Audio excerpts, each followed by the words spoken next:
Recentemente, a Netflix lançou uma minissérie de 4 episódios chamada Adolescência, que retrata a história de um garoto que comete um homicídio em circunstâncias atenuantes. Pois bem, meu nome é Ilker, sou psicólogo, neuropsicólogo, musicoterapeuta, escritor, enfim. Meio sumido por aqui durante algum tempo, mas vira e mexe vou estar de volta. E hoje eu trago algumas reflexões em torno dessa série da Netflix. Então, vamos lá.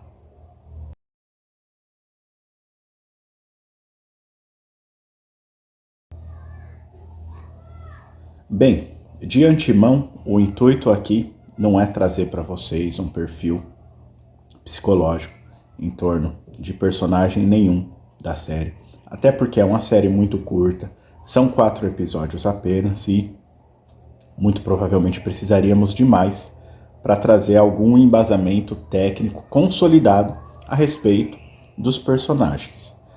Segundo ponto, que também é importante frisar, é que o intuito aqui também não vai ser deslegitimar o ato.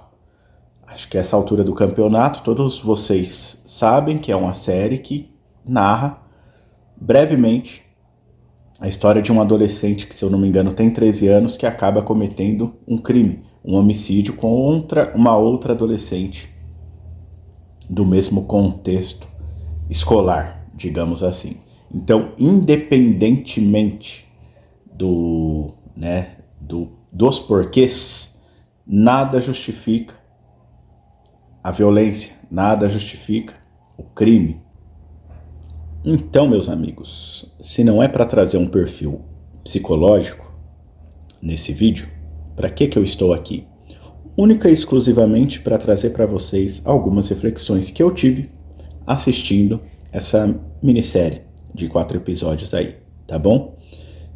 Sem mais delongas, então, bora lá. Primeira reflexão, na verdade, que eu tive, ela se baseou na própria adolescência, cara. Como é uma fase complexa, né? Além dos fatores fisiológicos, do cérebro ainda estar em desenvolvimento, né? Do adolescente ter fatores ali orgânicos, digamos assim, diretamente ligados num cotidiano intensificado de emoções, de controle inibitório. Então, o adolescente é muito impulsivo, sim. Fora um dos fatores psicológicos, que é o que está mais presente, na minha opinião, tá? Que é a onipotência. Você quer conhecer alguém onipotente, converse com um adolescente, né? Que está preso ali no mundinho dele, onde tudo que ele sente, tudo que ele vive, tudo que ele percebe, se caracteriza como uma verdade absoluta. E isso não é anormal, tá, pessoal? Eu não estou criticando os adolescentes.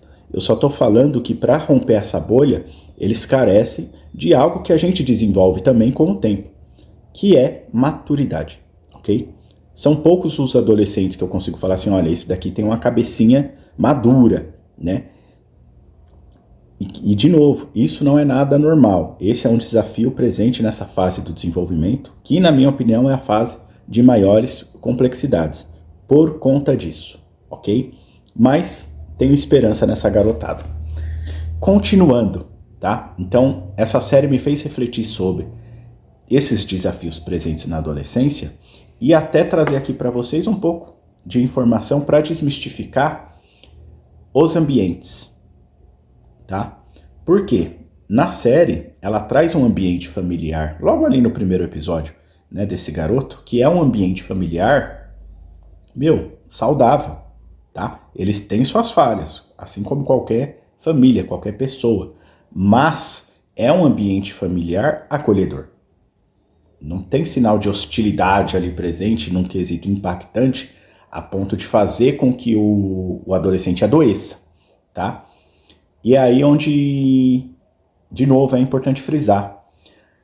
A gente não se desenvolve só no ambiente familiar, cara. São muitos ambientes que a gente transita. E a minha segunda reflexão entra no ambiente escolar. Eu não sei se aquela série é uma série americana, mas eu refleti bastante num ambiente escolar americanizado. Por que eu fiz isso, cara? De novo, eu não sei se é uma série americana, mas nada melhor para falar do funcionamento e da cultura do sistema educacional americano do que os americanos. E eu refleti sobre ele porque toda a produção de Hollywood, eu não consegui achar uma que não tivesse isso, tá? Mas toda a produção de Hollywood, independente do gênero, a gente pode pegar de séries de comédia e filmes de comédia a suspense, drama, ok? Onde o ambiente escolar não seja retratado de modo hostil. Os caras são eficientes no quesito educação, ok? De promover conhecimento e tal. Bem mais avançados do que a nossa própria dinâmica institucional educacional, infelizmente, né? Mas é nítido que a reprodução da cultura em torno do bullying, da violência física, eles têm PhD nisso, tá? Então, de novo, eu não sei se é uma série americana. Mas, voltando para a cultura presente naquele ambiente escolar, era um ambiente escolar para determinados tipos de adolescentes, onde era difícil ter local de pertencimento, que é aquilo, fazer parte de determinado grupo, ter esse apoio, né, institucional. Onde essa galera muito provavelmente deveria sofrer com a exclusão e com propriamente o bullying presente ali, que está associado a quesitos de violência. E quando eu falo violência, eu não estou me referindo só à violência física, eu estou me referindo à violência de uma maneira geral, ok? E a série traz isso, que o ambiente escolar era uma porcaria para contribuir com o desenvolvimento psicológico que o adolescente, ou os adolescentes, eu vou usar até no plural, porque mostra outros adolescentes ali que passam por perrengues. Enfim, tá? De novo, desmistificando que o ambiente que o adolescente se desenvolve é única, exclusivamente o familiar. O familiar é só um dos, tá ok? Outro ponto que me gerou uma reflexão bastante significativa, na minha opinião, e que alguns consideram como mimimi, porque sobreviveram a isso, é o próprio bullying, né? O bullying, ele é algo que mata, gera morte, tá? E eu não tô falando da série, eu tô falando de muitos casos, inclusive, presentes no nosso país até, onde o gatilho foi o bullying. Provavelmente vocês se lembram do caso de Suzano, onde 2 garotos entraram armados e promoveram uma chacina ali dentro, né? Novamente, eu não estou aqui para legitimar o crime. Eu estou falando dos riscos da gente não olhar para determinados temas porque achamos que seja mimimi. É importante olhar para isso, sim, todo santo dia, ok?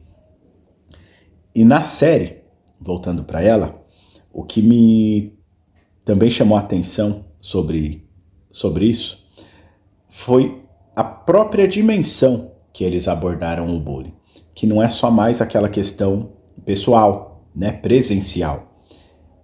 O bullying ali foi representado também de um modo digital, ou seja, a internet, meus amigos, realmente é uma terra sem lei. O intuito do tema eu achei formidável, porque nós adultos, isso deixa muito, né, presente ali na série.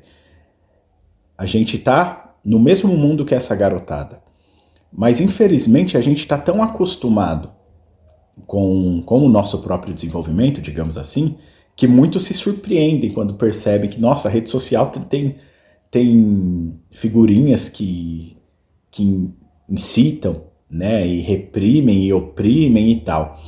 Então, ter essa dimensão de que o mundo hoje não é mais aquele que a gente conheceu lá atrás é incrivelmente primordial para que a gente pense de uma maneira mais efetiva sobre aquele progresso que está escrito na nossa bandeira, né? Aquilo ali não está lá de enfeite. É preciso a gente se atentar para os riscos que as mídias sociais, cara, elas possuem, tá? Até porque, de novo, a gente está falando de uma demanda que é adolescentes, né?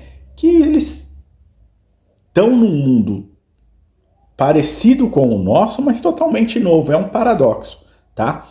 Onde não há uma instrução e, às vezes, mesmo tendo a instrução, é difícil para que eles consigam atribuir a escuta necessária para lidar com determinadas situações, né? E, de novo, não estamos falando de pessoas organicamente desenvolvidas no sistema nervoso central e de pessoas que têm fatores, de novo, psíquicos associados a uma resistência muito grande de se promover mudanças comportamentais associadas ali a um fator que, de novo, a gente pode denominar como maturidade.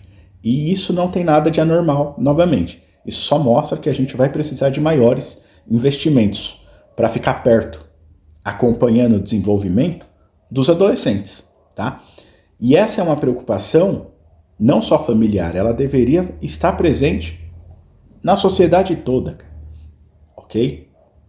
Voltando, a série, novamente, ela é uma série pesada, né? Ela, óbvio que tem outras séries que são mais pesadas que ela e tal, mas trazendo agora para um quesito técnico, por mais que eu tenha falado que eu não iria avaliar, né, o perfil psicológico do adolescente, eu sinceramente não percebi psicopatia ali, eu percebi impulsividade. Até porque a psicopatia envolve um critério minucioso para projeções e elaborações e execuções, tá? O psicopata ele é muito inteligente. Aquele garoto, representado na série, é um garoto impulsivo, onde ele lida com a impulsividade dele. E eu digo a impulsividade no limite, tá, pessoal? Não estou falando qualquer tipo de impulsividade ele se torna uma pessoa perigosa. Quando ele chega no limite, a violência ali é nítida, tá? E o limite, a série também representa muito bem isso, é sempre que ele se encontra acuado emocionalmente. Isso mostra, inclusive, no procedimento que ele está preso, passando por entrevistas com a psicóloga. Quando ela consegue acuá-lo emocionalmente, ela percebe essa violência muito presente. Ele pode se tornar um psicopata depois desse ato ou não pode? Relativo. Ele pode se tornar sim, como também não pode, tá? Mas esse primeiro momento eu não consegui ver traços de psicopatia baseado no que a série traz e nessa falta de expertise para que ele consiga fazer ali um crime relacionado ao próprio histórico de crimes de psicopatas, tá? Onde tem essa questão calculista, essa questão totalmente apática, digamos assim, no quesito de falta de empatia total. Enfim, pessoal, essas foram as reflexões que eu quis trazer aqui para deixar para vocês. Novamente, estou meio sumido do canal, não é proposital, mas vira e mexe vou estar aparecendo por aqui para trazer essas informações, tá bom? Um bom dia para todos vocês, uma boa semana e que a gente consiga devagarzinho não só refletir, mas ter pequenas ações para promover mudanças no nosso contexto de uma maneira saudável, tá bom? Gratidão. Somos feitos de poeira estelar. Somos feitos de sentimentos. Sentimentos são feitos de histórias. Ao acessar a minha subjetividade, que você, de certo modo, possa lidar com a sua.